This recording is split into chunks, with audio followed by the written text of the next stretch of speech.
بسم الله الرحمن الرحيم. إن الحمد لله والصلاة والسلام على رسول الله. قال رسول الله صلى الله عليه وسلم: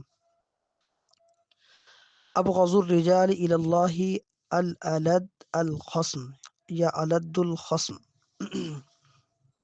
أو كما قال. اللهم صل على محمد النبي الأمي وعلى آله وسلم. اس حدیث مبارکہ میں کا ترجمہ یہ ہے: اللہ کے ہاں لوگوں میں سے مبغوض ترین شخص وہ ہے جو سخت جھگڑالو ہو۔ اس حدیث مبارکہ میں دو لفظ ہیں، ایک ہے الد، ایک ہے الخصم۔ یہ اصل میں ہوتا ہے لد، لام اور دو دال کے ساتھ لفظ۔ اس کا معنی ہوتا ہے جھگڑالو، اور خصم کا معنی ہوتا ہے جھگڑے کی مہارت رکھنا۔ تو الد الخصم سے مراد کیا ہوگا؟ وہ شخص جو سخت جھگڑالو ہو۔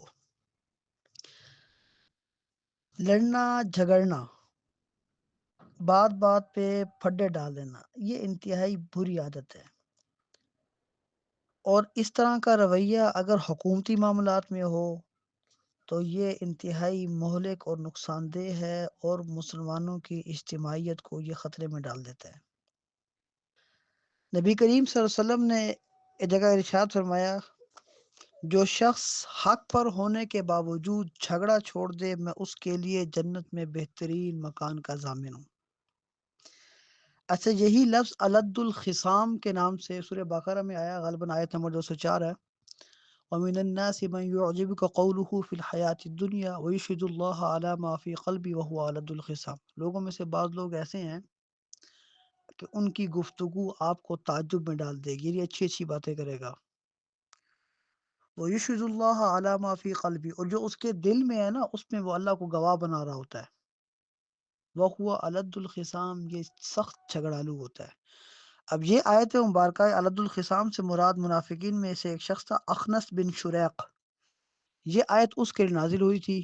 وہ اسلام لانے کے بعد نبی کریم صلی اللہ علیہ وسلم کے سامنے جو ہے میٹھی میٹھی باتیں کر رہا تھا، دل میں نفاق رکھتا تھا، تو اللہ پاک نے یہ آیت نازل کی کہ یہ آدمی سخت قسم کا جھگڑالو آدمی ہے۔